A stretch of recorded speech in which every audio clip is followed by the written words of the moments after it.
Hello, everyone. This is Judah Whitcower. We will be starting the show soon.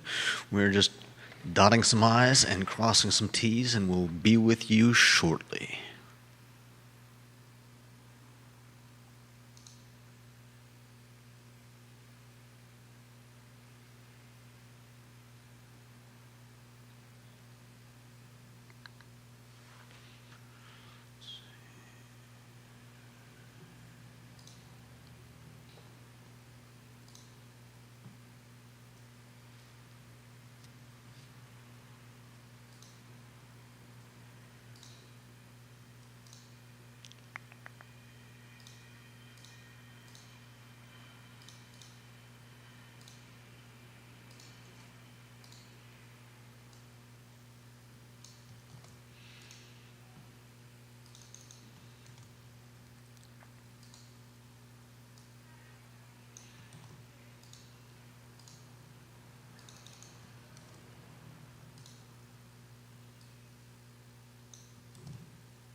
Getting there. All right, guys, we're going to get cracking here. Give the show a like and a share. You got headers in? The rundown? The what? You got the rundown in? Just getting the last of the... All right, so we're going to get rocking and rolling here in a matter of moments. Judah's getting the headlines in on screen so you can see them. Board of Visitors at the University of Virginia is in the headline. And the headlines today, multiple Board of Visitors members at the University of Virginia have floated the idea of tracking professor and student political ideology. We'll talk about that today on the program. I also want to highlight more changes at the Daily Progress. Cindy Schuler just announced on Twitter over the weekend her resignation from the paper, essentially effective immediately. The entire city desk at the Daily Progress has quit in less than a year. That, according to Allison Rabel, she posted that yesterday on her Twitter account. Allison used to work for the Daily Progress as the Albemarle County beat reporter.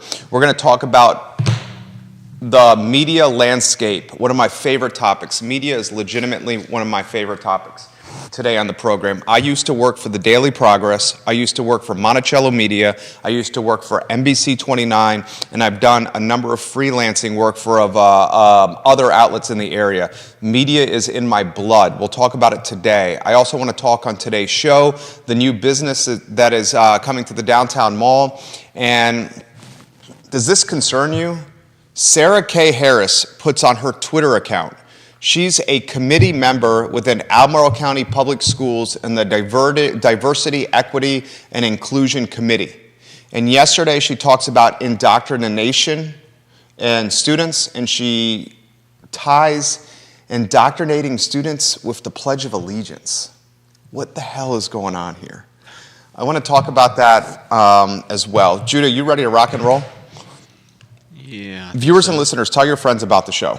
Tell your friends about the show. We work really hard for you. The only thing we ask from you is a like and a retweet and some participation. Legitimately, that's the only thing.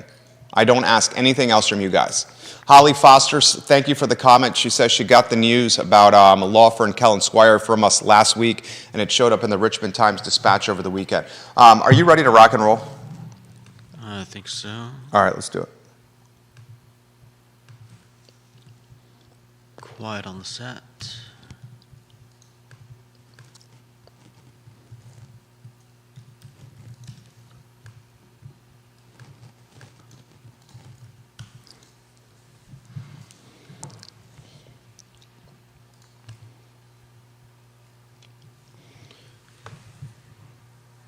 Good Monday afternoon, guys. I'm Jerry Miller, and this is the I Love Seville show. Thank you kindly for joining us live in our building, the Macklin Building in downtown Charlottesville. where we're currently remodeling a dentist's office and turning it into 6 executive offices.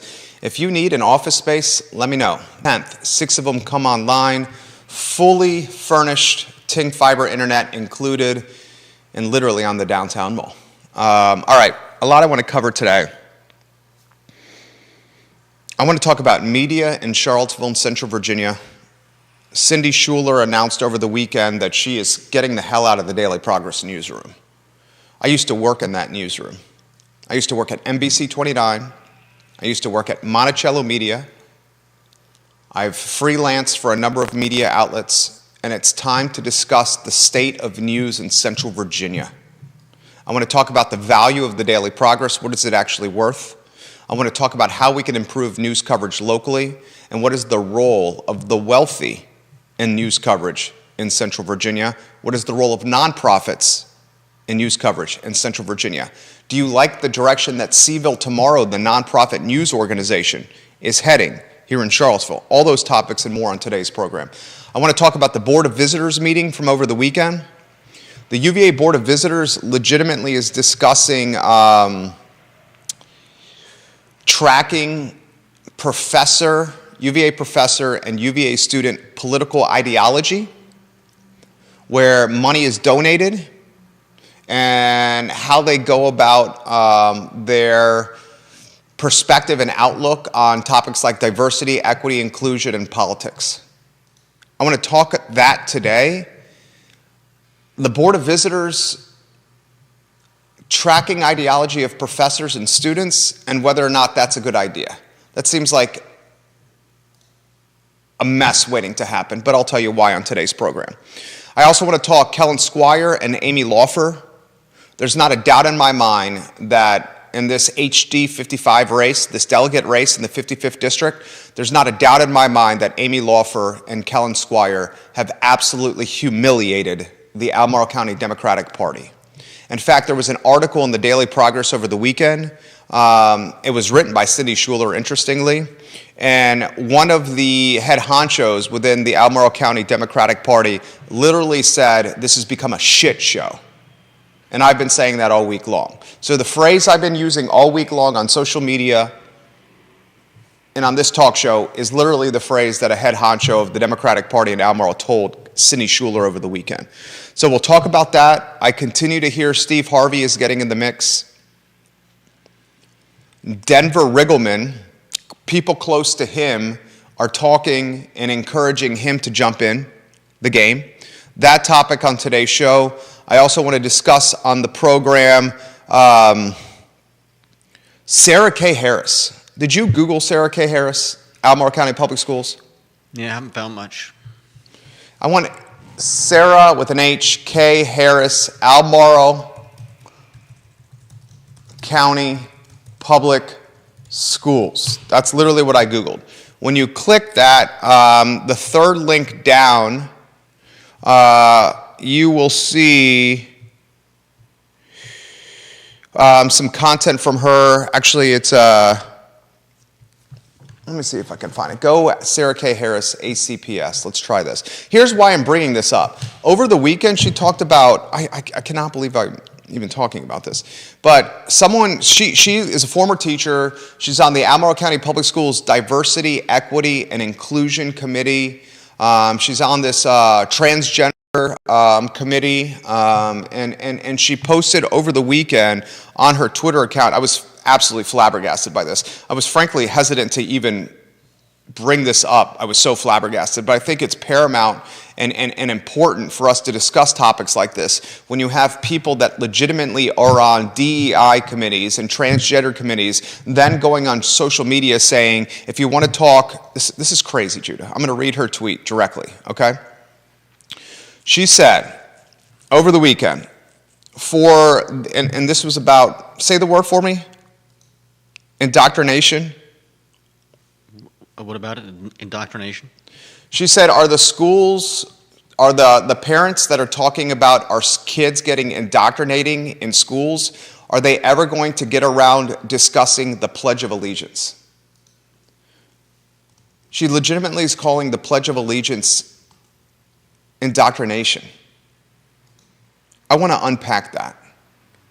If that's not a microcosm of where we are with public schools, I don't know what is. How can the Pledge of Allegiance be brainwashing, indoctrination? I'm flabbergasted by that. I'm taken aback by that. I find it as patriotic. I find it as rallying or educating or informing our students of their duty as American to be proud to live in this country. I'm a proud American. When I stood and put my hand on my heart in the classroom as a kindergartner, first grader, second grader, third grader, fourth grader, I was proud to do the Pledge of Allegiance. It's not brainwashing. Let's talk about that on today's show. Also on the program, there's a new business opening on the downtown mall, Saber Games and Cards. Saber Games and Cards in the old Newtown Fitness spot on 4th Street. Judah, let's go to a two-shop. We'll welcome you. Vanessa Parkhill, Johnny Ordinalis, welcome to the show. UVA Board of Visitors. We had an idea this was going to come, but I didn't think it was going to come like this. Glenn Youngkin's got some heavy hitters on the Board of Visitors. Razor Blade Ellis is one of those heavy hitters. We knew Razor Blade Ellis was going to very much send shockwaves to the Board of Visitors, Judah. Another Glenn Youngkin appointee, Douglas Wetmore. He's the Senior Vice President for Business Development at a health solutions company. He was appointed by Youngkin last year, and he questioned the UVA's diversity dashboard and why it does not include assessments for students or faculty ideologies. So at the Board of Visitors, this is the group of heavy hitters, wealthy folks. President Jim Ryan was there as well. They legitimately had a conversation of tracking UVA students' political ideology and UVA professors' political ideology to the point of donations to political parties and campaigns. Bacon's Rebellion, baconsrebellion.com, it's a blog that talks about, that spotlights democracy. The author, James A. Bacon, he wrote this today. Judah sent me this link. The Jefferson Council has published data showing that the University of Virginia employees have donated to Democrats over Republicans in recent years by ratios of 10-to-1 and 20-to-1 in presidential elections. So I'll give that stat again. The Jefferson Council has published data showing that the University of Virginia employees, UVA's employees, have donated to Democrats over Republicans in recent years by ratios of 10-to-1 and 20-to-1 in presidential races. So here's the question, and this is legitimately something that's being discussed. Should the University of Virginia, when they hire professors, or should the University of Virginia, with its current staff, ask its professors, what is your political ideology and where are your donation dollars going? Furthermore, should the University of Virginia, when admitting students to this university, should they ask the students they're admitting, what is your political ideology and how would you donate? The concept here from Razor Blade Ellis and the concept here from the Richmond businessman Douglas Wetmore is we want a university of ideologies on both sides of the aisle because that will spark debate and offer challenging perspective for everyone, which is what they say college is all about. So I'm kind of setting the stage. I'm going to give you my opinion in a matter of moments. You jump in here anytime you want, anywhere you want to go. Here's the gist. Board of Visitors, Razor Blade Ellis, Youngkin appointee from Georgia, Douglas Wetmore, Youngkin appointee from Richmond.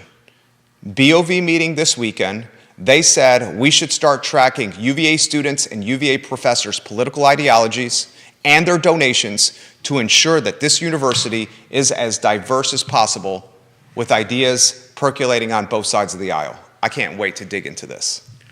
Well, I didn't take it that they were all advocating for that so much as they Did you read the Daily Progress article from Hall Spencer that covered this directly? No, I haven't read that one. Okay, you should read that one. Okay. Because that's exactly what they're talking about. Ellis and Wetmore are legitimately advocating Here's the quote from Wetmore. How come we don't have dashboards that track, for example, the political ideology of faculty? Why wouldn't we do that to try to convince ourselves that we have balance and that we're serving the full range of needs from our constituents as a leading public university? Bert Ellis immediately backed Wetmore's suggestion and said he wants to see robust debates at UVA that can only happen with a diversity of viewpoints and opinions. Razorblade Ellis says, you can't have those if everyone has the same views as you. It's no fun to debate with people that have the same opinions as you. So that's literally what they're doing, Judah. Okay, I'm all for diversity of viewpoints. I don't know if tracking teachers or students' political ideologies is going to be very helpful in doing that. I mean, once you know the answers to those questions, do you then start firing people or disallowing certain people from entering the school because you already have too many? I mean, I would love for there to be diverse viewpoints across the spectrum in the school, and for people to be able to talk about whatever they want to talk about and get into robust discussions. I don't know that tracking ideological backgrounds of people is going to help facilitate that. All right, here's my thoughts. I went to UVA.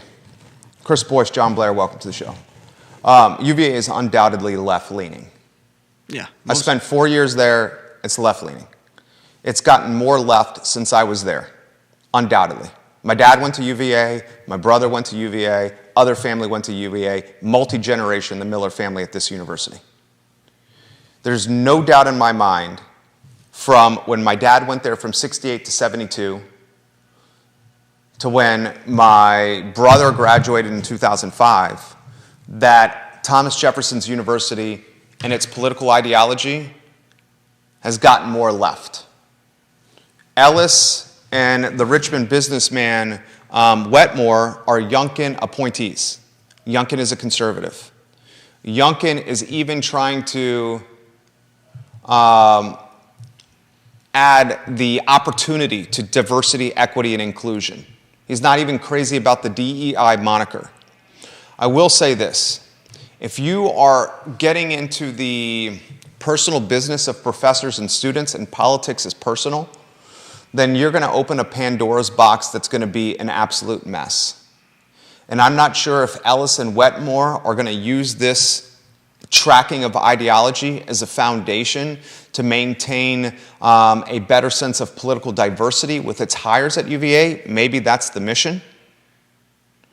But if you're a leader in your field in academia, and you're in science or engineering or math, whatever the field is, and you're a world-class performer, and many of UVA professors are legitimately world-class in their field, and you're asked by UVA before you take your job, what are your politics, where your campaign dollars go, and how are you going to maintain or help us ensure that this university is going to be as diverse in thought, you may consider not taking that job.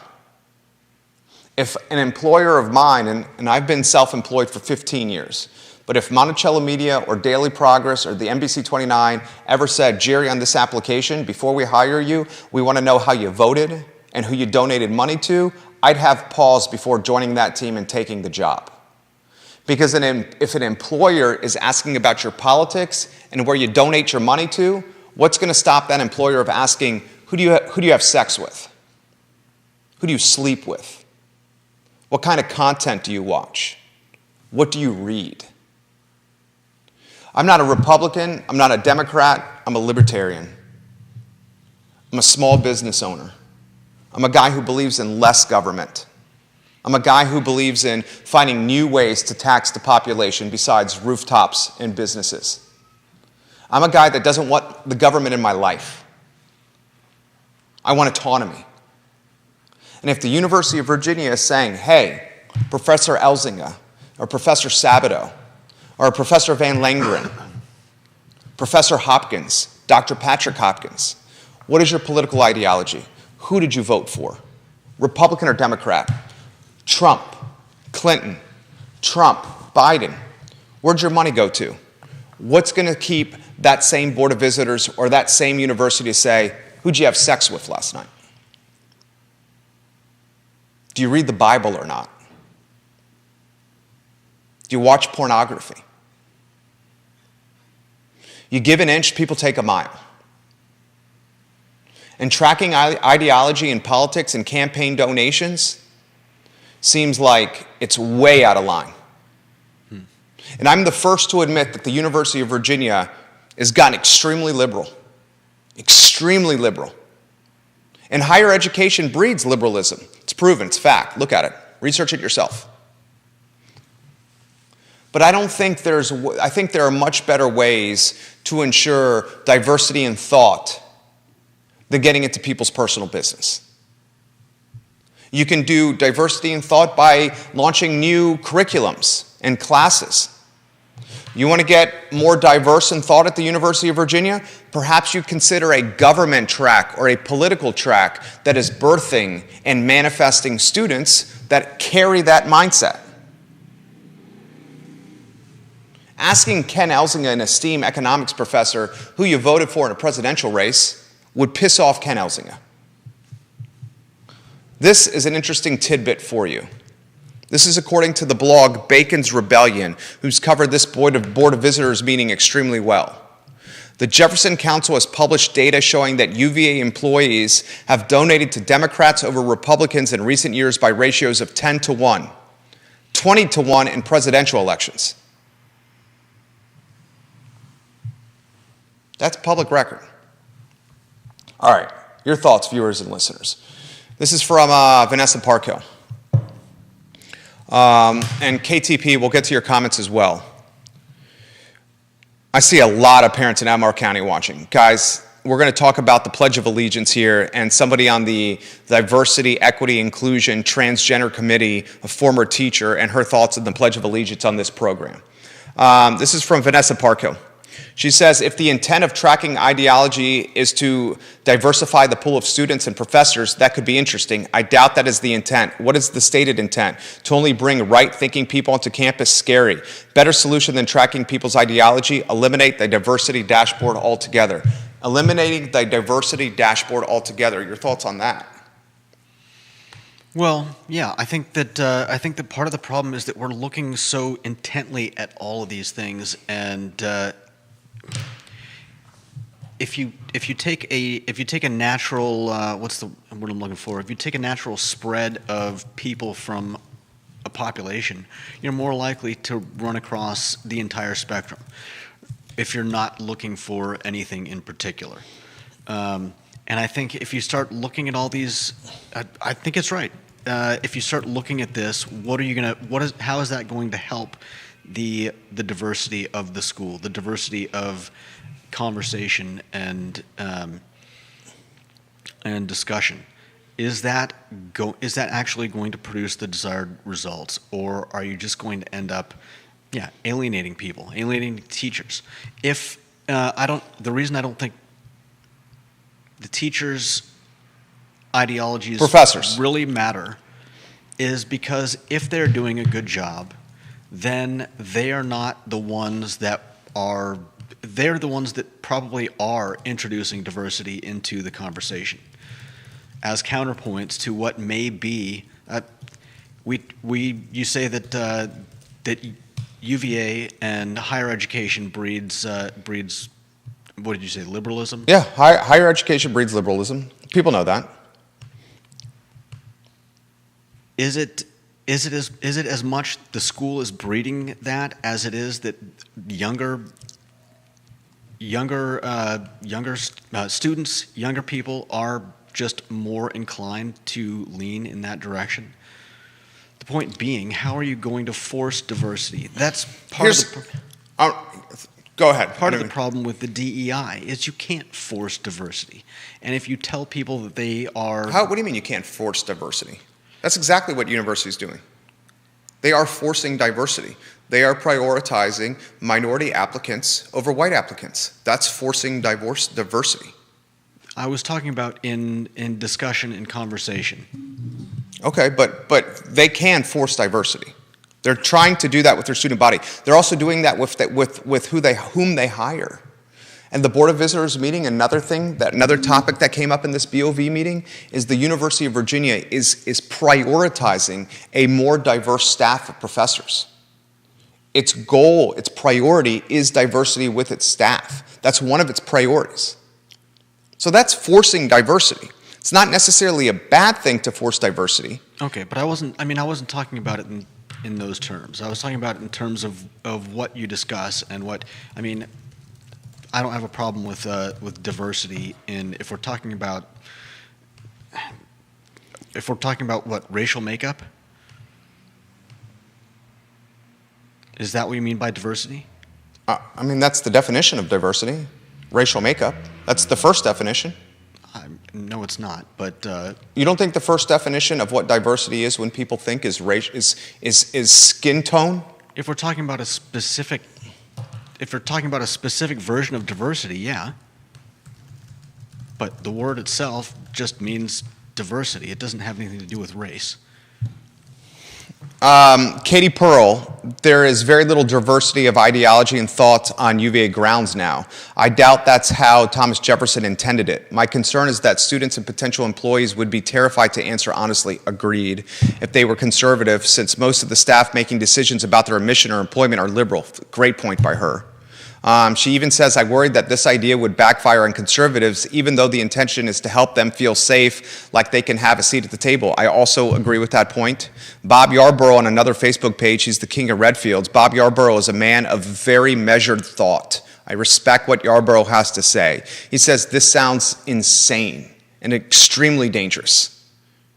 The most dangerous idea I've heard in a long damn time, and I'm old as dirt. Bob, you're not that old. And you have the spirit of a zillennial. Razorblade Ellis and Wetmore, the Richmond businessman, this concept scares the bejeebus out of me. I'm not a Republican. I'm not a Democrat. I don't even often identify with libertarian in some circumstances. I'm just the party of common sense that don't want people in my life telling me what to do. And I believe that us as people, when given the chance to do good, most of the time we will. Most of the time we will. Let's go the student route. If you were filling out an application to go to UVA and they said, what is your political ideology? And if you were a student that wanted to go to UVA, and you were a Republican, a bedwetting Republican, would you put it on the application that you were super conservative? Like Katie makes the point. Or are you fearful that the school, which you know is Democrat in its foundation, would keep you from entering? Would you be scarlet lettered? That's a better question. Would you be scarlet lettered? A follow-up question to that would be a professor who openly identifies as a conservative or a Republican at the University of Virginia, because they're trying to track ideology, and maybe this professor says or she says, yes, I'm a Republican, here's who I donated to. Would that professor be scarlet lettered by their colleagues, by their peers? Would that professor have he or she, their promotional opportunities, their vertical opportunity to climb the professional ladder, would that be stifled or diminished? Because so many folks around them don't match with the same ideology. It's an interesting question. It sounds like some of this is already readily available. But I think tracking, I think in this. Go ahead. Sorry. I think in this climate, starting to track like stuff like that. This is private shit. Don't see it. This is private business. Leading in a good direction. I cannot believe the university that I dearly hold. I bleed orange and blue, and I cannot believe this university that I hold so dearly would even consider this. We have to be very cautious when entities of power start inquiring about our pillow talk and how we vote and where we allocate the money we earn and what content we choose to read and watch. If this entity says, who'd you vote for, Biden or Trump, and how much money did you donate to either campaign, what's to keep them from asking what your sexuality is? If Razorblade Ellis and the businessman from Richmond, Wetmore, say we want to know people's politics because we want a more diverse community, is the next question, we want to know people's sexuality because we want a more diverse community? This comment just comes in from a mom that's watching the program. She asked that I not use her name. She says, my son would not stand a chance if this was the case. White, conservative, Republican, male. Another friend of the program, I'm not going to use his last name, just sent me this text. Jeff, I love when you watch the show. He says, got to love big government Republicans. That's what Razorblade Ellis is and Wetmore, the businessman from Richmond. And that's legitimately the difference between me and why I don't identify with this party anymore. I frankly don't even recognize these parties anymore, people. I don't even recognize the parties anymore. Yeah. The Republican Party and the Democratic Party have become caricatures of their former selves. You literally have some of the most prominent Republicans in the Commonwealth of Virginia, and Razorblade Ellis is on the Board of Visitors for a reason. Actually, he's from Georgia, okay? This guy from Richmond is a prominent Republican. Youngkin appointed these dudes. Legitimately on the record with media covering this, saying, I want to know students' politics and professors' politics. Jesus. And another thing, have you guys noticed that the value proposition of a college education is starting to diminish? And many people have said, this system is completely broken. We're coming out $250,000, $300,000 in debt at 7% interest rates, and we're taking jobs that are $40,000 or $50,000, and it's going to take us our entire life to pay back this student loan. People are saying college is no longer the future. You start adding these Employees aren't paying more, but everything is costing more. So yeah, like you said, the return on investment just isn't there for colleges anymore. The return on investment isn't there for students in college anymore, and then you start adding this piece, this soap opera, this Young and the Restless, this As the World Turns. Hey, you're going to go $250,000 in debt if you go to UVA. That interest rate's going to be 7 and change. You're going to come out at a $50,000, $60,000, $70,000 job. You're going to be paying off this student loan debt well into your 40s. Oh, and by the way, tell me your politics. Who did you vote for? Who you sleep with? What content do you watch? What kind of pornography are you looking at? And you think I'm I'm exaggerating here. This is the beginning of questions like that. The beginning of questions like that. Oh, Bill McChesney, exactly right. It's none of your business. Remember when we were growing up, ladies and gentlemen? You know what my parents taught me when I was growing up? My mom and dad said, Jerry, you don't talk about politics and religion. Don't talk about politics and religion, Jerry. You don't talk about politics and religion. Remember that when our parents were taught that? Now politics may be a question on your application. 2023, baby. 2023 in Charlottesville, Virginia.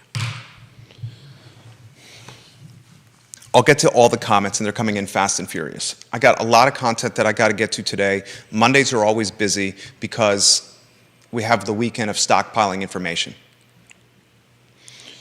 Sarah K. Harris just tweeted at me because evidently she's been told that she's going to be discussed on the program. So Sarah, I have to ask about your tweet. You're legitimately on the DEI Transgender Committee for Albemarle County Public Schools as a volunteer. You're a former ACPS teacher, and you tweeted 19 hours ago, are the schools are indoctrinating our kids, folks, ever going to get around to discussing the Pledge of Allegiance?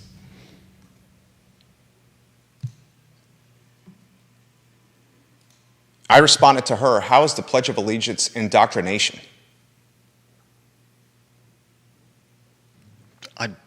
I mean, I'm looking at it right now because I'm honestly curious. Like, have I missed something? She is on the committee. And Sarah, you're welcome to come on the program. You posted this on Twitter. You're on the committee that is DEI, transgender policy, helping lead ACPS into this 2023 DEI world we live in. The Pledge of Allegiance is not indoctrination. It's called patriotism. It's how we educate our youth on what it's about to be an American. My mom, born in Cuba. My grandfather and my grandmother, born in Cuba. You want to know who the most proud Americans are? The ones who've given up everything in life to move to this country. You talk to a Jonas Smith, Keith Smith's Better 7/8, and there's no prouder American than Jonas Smith, who moved from behind the Iron Curtain, communism, to come to America for freedom.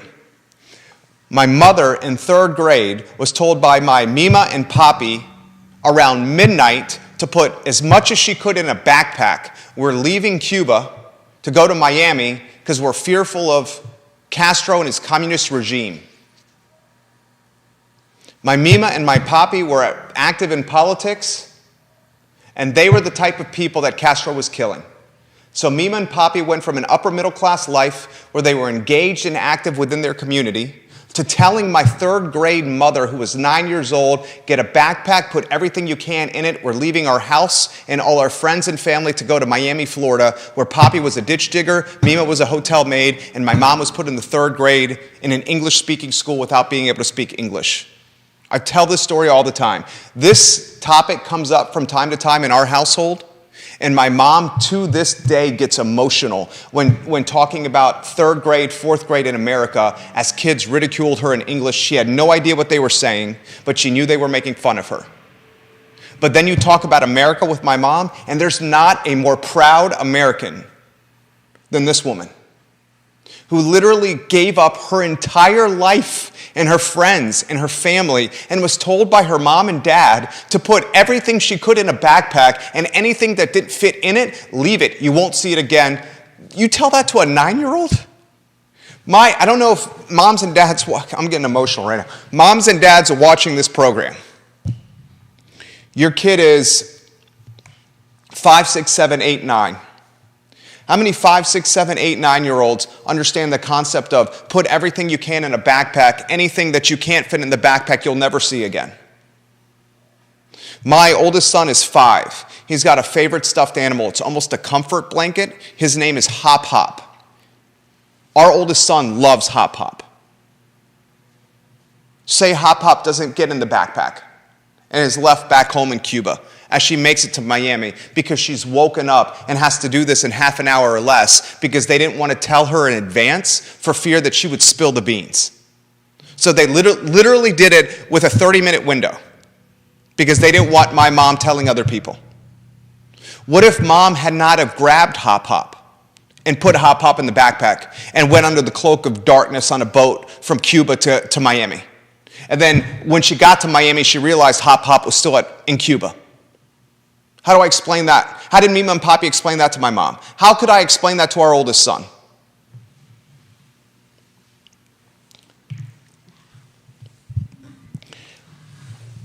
Words matter. You taught me that. Words matter.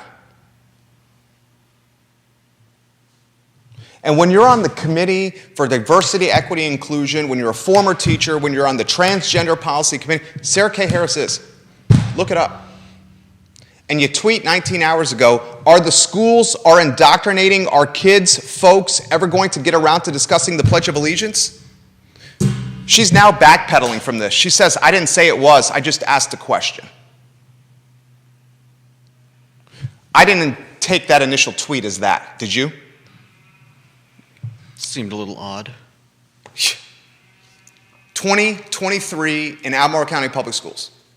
There you go. That's a microcosm.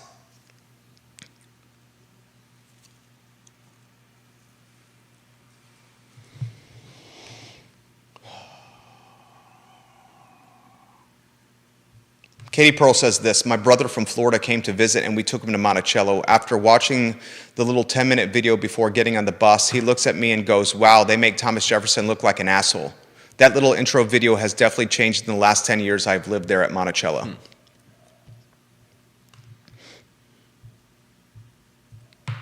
Albert Graves says, don't forget the indoctrination Star-Spangled Banner, where in 2023 you're wrong for being a proud American. There's a difference between patriotism and indoctrination. And if our teachers don't know the difference, should we not be concerned? If the committee members that are leading DEI efforts and transgender policy implementation do not understand the difference between indoctrination and patriotism, should we not be concerned? Should we not be concerned?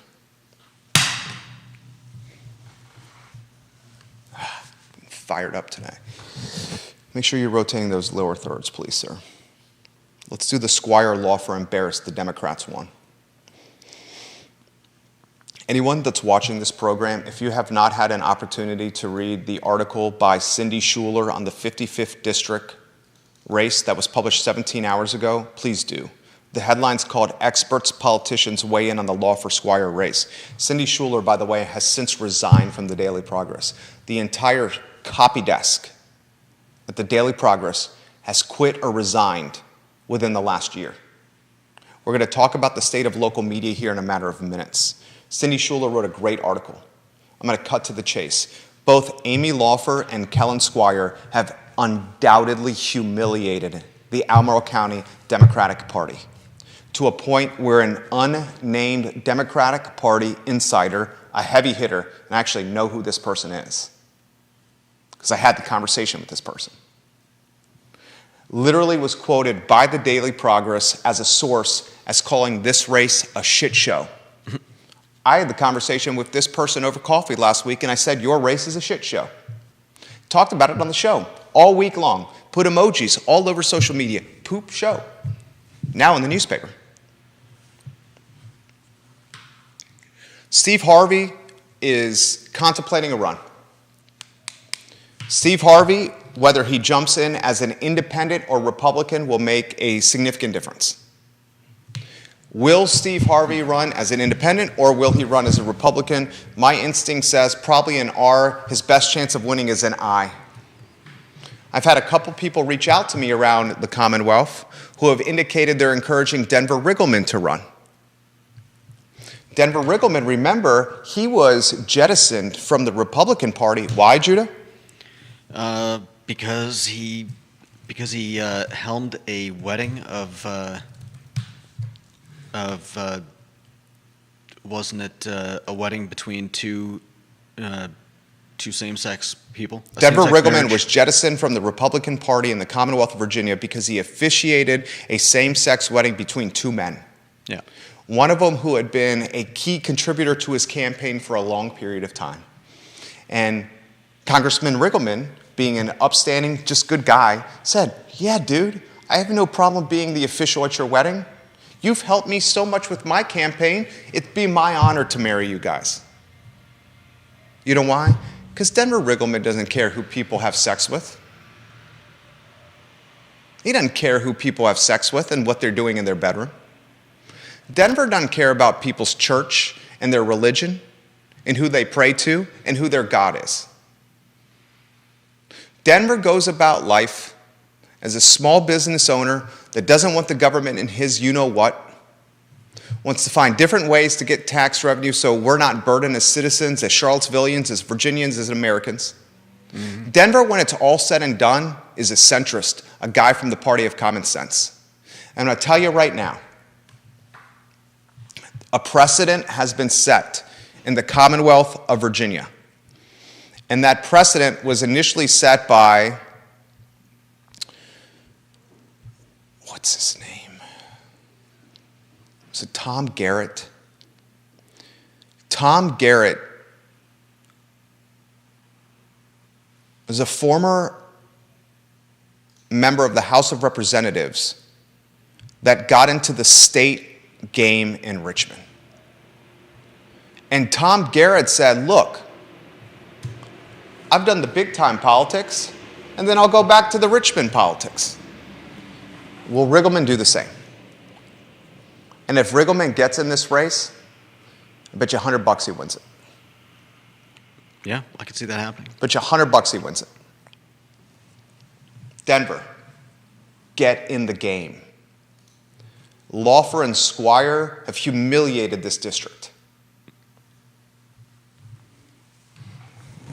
Read the article in the Daily Progress and look how absolutely moronic Kellen Squire looks. I'm going to read 3 paragraphs from this Daily Progress article from Sidney Schuler, a handful of paragraphs. The Democratic Party in Virginia's 55th House district surrounding Charlottesville has gone from a relatively quiet contest to a level of mudslinging that has captured the attention of local leaders, Richmond politicos, and national lobbying groups. The campaigns of both Laufer and Squire have been called messy, risky, and misleading. And while the state Democratic Party has said it remains entirely agnostic to any of the elections and does not take sides in primaries officially, one party insider who asked to remain anonymous was more blunt. This race is a shit show. I know who this person is. The show began when the Daily Progress was contacted in mid-May by Emily's List, a fundraising juggernaut dedicated to electing women who back abortion rights. The group said it was concerned about posts Squire made on the liberal-leaning Daily Cost blog in 2017, in which he calls himself unashamedly pro-life. When confronted with his previous comments, Squire provided a number of explanations. Here are the explanations Kellen Squire provided, okay? At the time the posts were made, Squire was running for delegate against the heavily favored and ultimately victorious Republican Rob Bell.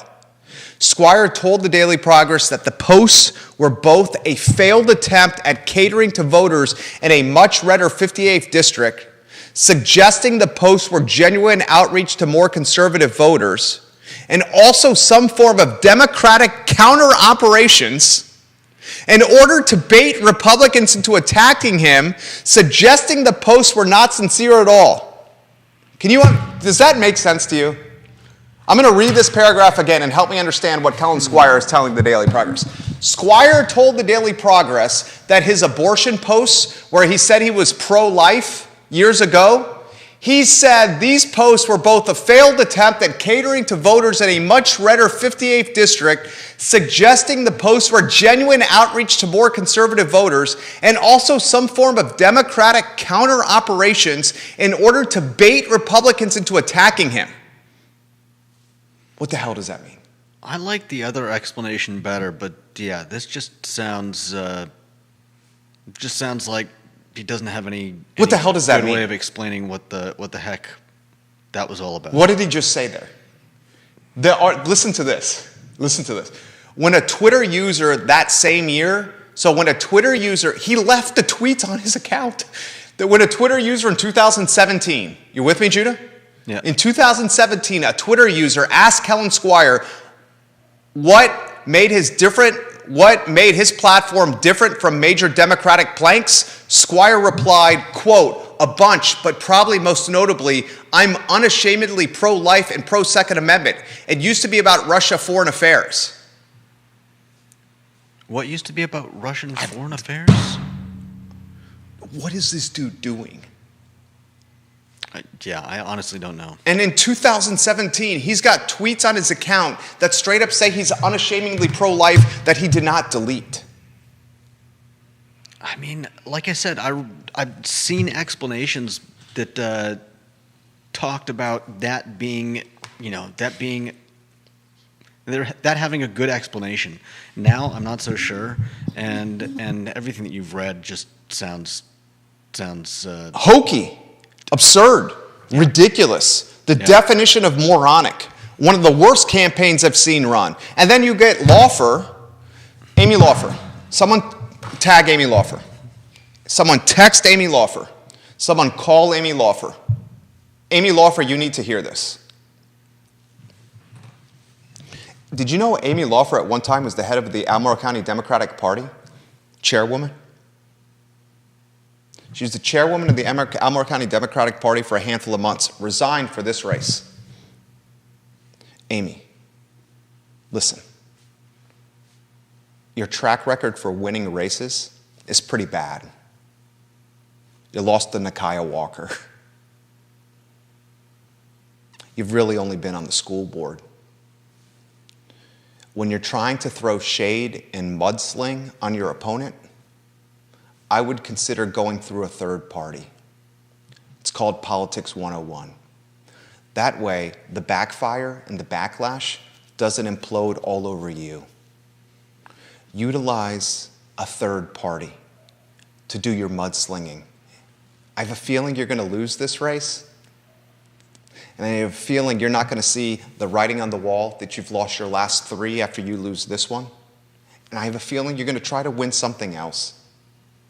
When you run yet again, learn from this. And don't do the mudslinging yourself. Find an independent third party not tied to your campaign. So when it backfires, you're Teflon and you're distance from the implosion. Neither of these candidates should be elected. Callan Squire and Amy Laufer, neither of you should be elected after this. You're acting like children. Amy Laufer and Callan Squire, you're acting like children. Neither of you should be elected.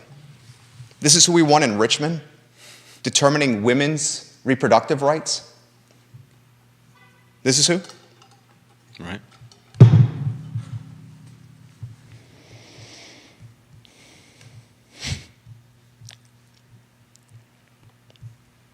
Use a third party to do your mudslinging, Amy. You're going to lose this race. You legitimately are going to lose your race to an emergency room nurse that looks like a flip-flopper and is using conspiracy theories to justify pro-choice, pro-life proclamations on social media accounts and in blog posts. That's how bad a campaign you've run, Amy.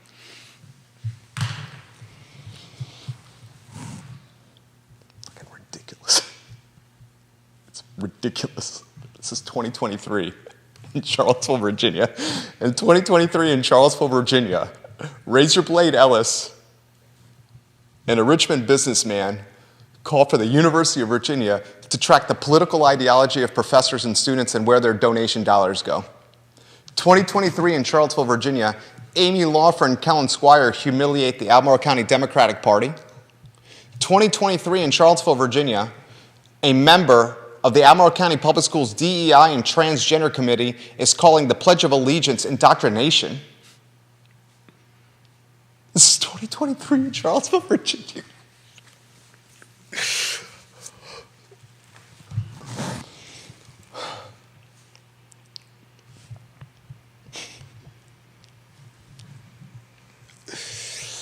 Ay, mi madre. Carajo. All right. Let's talk media. Cindy Schuler quit, Daily Progress staff writer. Schuler, how long were you on the job, Sydney? Not even a year?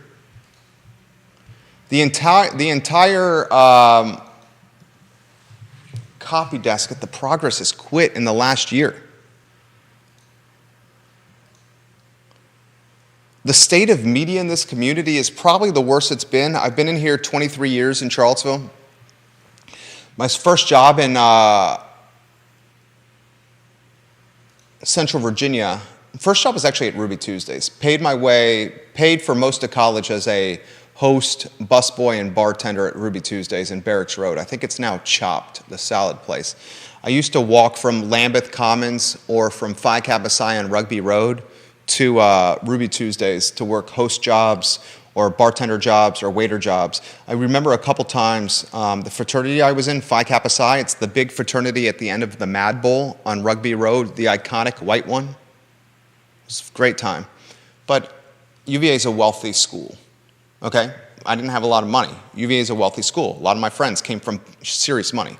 So oftentimes while I was working on like a Saturday or Sunday, a lot of my fraternity brothers would come into Ruby Tuesdays, sit in the booth, and get hammercock wasted as I served them.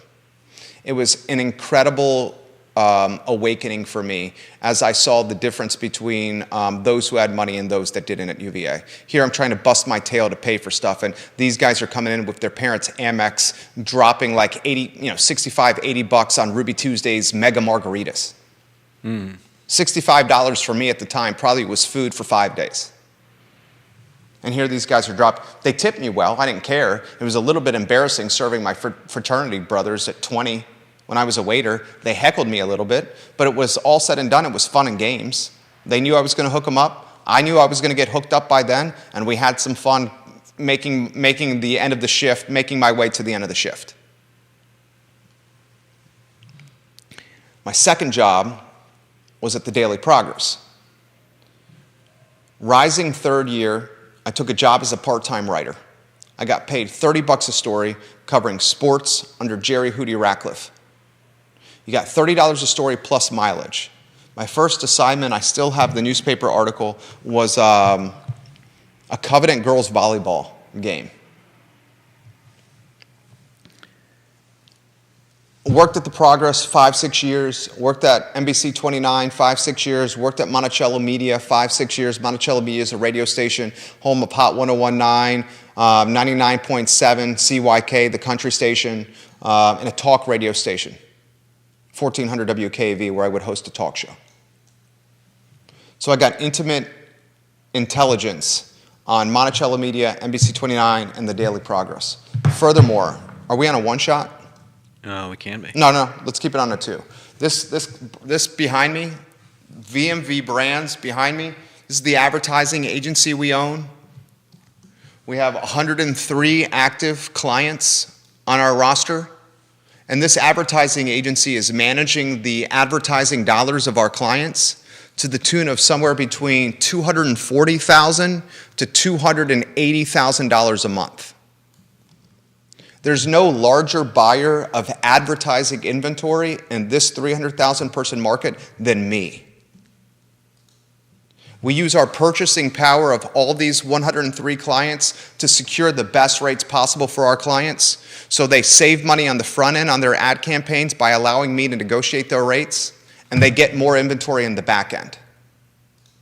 No one's allocating more ad dollars in this market than me. I offer that knowledge for you as a foundation for the analysis I'm about to do on local media here in Central Virginia.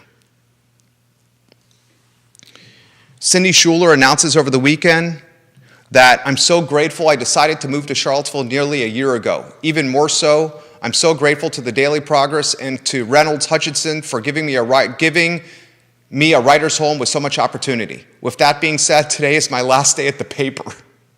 I am not, however, leaving Charlottesville. I'm so excited about the ways I will continue to stay and serve this community. The Progress writers are quitting the newspaper in under a year and taking a job at Albemarle County like Allison Rabel is, or at like UVA Media Relations like Brian McKenzie has done, or Whitelaw Reid. Hell, the managing editor when I was at the Daily Progress, McGregor McCants, he was the managing editor, the boss of editorial at the newspaper when I was writing there. He also works for UVA. They're getting out of the news business. So we have this question: what is the state of news locally? And I would say if I was grading the state of news locally here in Central Virginia, a 300,000 person market, I would grade it as maybe a D plus or a C minus. And why I grade it as maybe a D plus or a C minus is because we don't have timely news. Holly Foster sent me a Facebook message. Did you see the message from Holly Foster? What did that message from Holly Foster say, Judah? It said, thank you for giving us the news. We see it eventually in other places, but it's nice to get it in a timely manner. Literally what she said. She said, the Lawfer Squire thing came out in the Richmond Times-Dispatch on Sunday, but I've been listening to it all week long on your talk show. Thank you for that. The Progress is thinking about sending news through the United States Postal Service, the newspaper. How are you going to send a newspaper through the post office and maintain its timeliness? Yeah. Seriously, can you help me? I mean, you can. I honestly don't know. I mean, what do? You print a paper and then spend how long getting it to the post office, and then the post office has to disseminate it, distribute it. John Blair says this. Love you, John Blair. Jerry, here's an interesting question for tomorrow's show. Albemarle County has a population of 113,000 and has some of the wealthiest and most influential people living within it. He talks about Smith, Bills, Wendell Wood, Dr. Charles Hurt, Gilliam. There is not a single legacy media reporter on the Albemarle County beat that I am aware of at this time. Augusta County has a population of 76,000 and has 2 legacy media outlets that covers it. The Waynesboro News Virginian and the Stanton News Leader. It also has the Augusta Free Press devoted to Augusta County coverage. The Augusta Free Press isn't quite legacy, but it's established and been around for over a decade with some major advertisers. How is it possible? We've heard a lot about the issues at the Progress, but simple demographics, market size would tell you that something bigger is afoot when Augusta receives that type of coverage and Albemarle has no legacy media. It's a great question. Gentrification. I don't think it's gentrification. I have an answer. If you could update the lower third on screen, that would be appreciated for the media one. And I don't mean Which one? go with the, if you want to put a lower third on screen, I would put analysis of media around Seville and Central Virginia. Explain what you meant of gentrification. And remember, we have a 2 p.m. TV commercial shoot, which means we have to get out of here in approximately 6.5 minutes, but my car is parked right there. So what I meant by gentrification, and I was going to ask how much gentrification the Waynesboro, Stanton have been seeing, because of the mention of all the people that are making a lot of money in this area. That I believe John Blair mentioned something about the influx of people with a good amount of money, and I think the issue there is that they're not always buying the things that if you get rid of all the middle and lower class people, you're not going to end up with people who are spending the same amount of money as all of those people in the same places. So you're basically losing more than just diversity or whatever you want to call it. You're losing people that are going to buy local and spend their money on the people around them, and you get this different class of people that isn't as they're not worried about the things that other people are worried about, and they're not spending their money on the things that other people are spending their money on. Wealthy people still want to care about what's going on in the community. Sure, they might. Wealthy people care about development in government, in happenings and comings and goings. Some of them do. You can maybe even make an argument that as professional sophistication and as wealth increases, your attentiveness to news may be even greater. I'm not sure what attentiveness to news has to do with it. When you were 18 to 25, did you care about news? Now that you're in your 40s, you care much more. Why? Because you're emotionally and physically invested in this community. Are we just talking about buying newspapers right now? Chris Boyce, welcome to the program. Here's my take of local media. NBC 29, where I used to work, pays its reporters, and CBS 19, such little money that they can't afford to stay any longer than 2 years. You stay 2 years, you get some experience, you go to a bigger market where you earn more money. The Daily Progress pays even less than the TV stations. You don't have any institutional memory because there's no legitimate pay for these reporters. They're living below area median income. And as you live below area median income, you get frustrated and say, this job sucks. So you find a different career path, and then the outlets are left hiring rookie cub reporters yet again. To John's point, he says Augusta has all these media outlets, and it doesn't have the depth of wealth or sophistication that, say, Albemarle may have. Yet Augusta has a handful of outlets covering it with a vengeance, and Charlottesville can't even have an Albemarle beat reporter on it. Allison Rabel said on Twitter, maybe we need a wealthy business person to purchase the Daily Progress. What's the value of the Daily Progress? You have a declining readership. You're cutting your print product from 7 days a week to 3. Your online subscription is so expensive no one can afford it. And the brand equity behind the Daily Progress is as weak as I've ever seen in my 23 years in this community. People are downright laughing at this platform. What are you buying here? If a wealthy person wanted to come in and preserve news, what would they purchase? They'd purchase the archive and the brand and the social media channels and the subscriber base that's declining. What's the value of something like that? I say it's next to nothing. They don't even own the real estate anymore of where the newsroom is housed in. A wealthy person's not going to come in and rescue the Daily Progress. A wealthy person could come in and invent a new brand from scratch. But buying a brand that's distressed and a shadow of its former self, that has diminished equity and goodwill, is not a good move.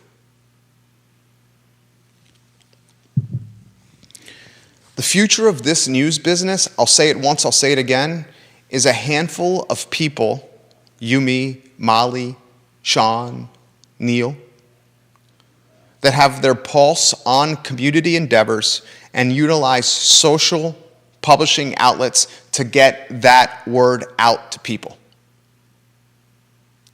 I'm going to be straightforward here. At one time, Charlottesville Tomorrow, which was a media outlet founded by friend of the program, Brian Wheeler, at one time, Charlottesville Tomorrow was a legitimate land use, development, government comings and goings, zoning outlet. But Charlottesville Tomorrow, you know what it's more focused on, Judah? What is Seville Tomorrow most focused on now? Diversity, equity, inclusion. I don't know. That's it. It's the theme of the show. Charlottesville Tomorrow is a nonprofit. And as a nonprofit, it needs fundraising dollars to keep its lights on. Charlottesville Tomorrow realized with its business model that if it starts going after diversity, equity, and inclusion content creation, then it could start going after these nonprofit dollars that are in the space for DEI. So you went from a Charlottesville Tomorrow with Brian Wheeler and Sean Tubbs that was hard news, government, land use, zoning, development, to a Charlottesville Tomorrow that's pursuing nonprofit dollars and fundraising tied to DEI just to keep its lights on. Giles Morris, the former managing editor of Charlottesville Tomorrow, made that change of its business model. And that's when Sean Tubbs got the hell out of Charlottesville Tomorrow and launched his business. Now let's talk about Sean Tubbs. He's probably the best reporter on the beat. Sean knows Albemarle, he knows Charlottesville, and he has the institutional memory. Sean is a content creating machine with Town Crier Productions, Charlottesville Substack, Info Charlottesville, and all the other brands he has. Mm-hmm. Sean can put out content, he follows real estate, he follows zoning, he follows development, and he does it as well as everyone. But you know what Sean is not? He's not a salesman. He's not a businessman. And I know he's going to hear what I'm saying here. Sean is not a businessman. And I don't think Sean realizes this yet. You know what his number one role is in the position he is in this company?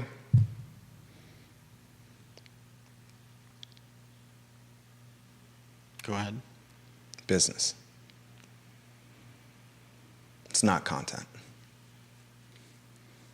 His number one role? His number one priority with the business he's in right now, Town Crier Productions, his number one priority is not content creation. It's ad revenue in the business. He's prioritizing the content creation over the ad revenue in the business. And that's why the business is not at the point where it needs to be.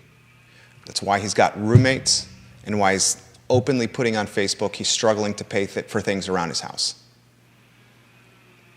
His content is gold. Sean, you have some of the best content in Central Virginia, dude, if not the best. You need to partner with someone who understands business. If not, you're going to just create content for a silo of people, few people that will read it. They'll love it, but not for the masses. And the likelihood of that business model surviving is not great. It's not great. Especially as the economy is getting crappier. This economy is getting crappier. People are cutting. They're cutting Netflix, they're cutting Prime, they're cutting subscriptions, they're cutting overhead.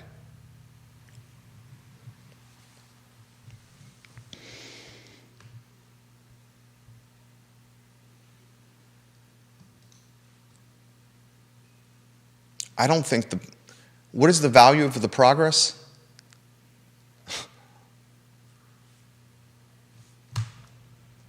I mean, I haven't seen the books, but I can't imagine the value of the progress is anywhere near, what, 100,000, 200,000? What is the value of the progress? Good God.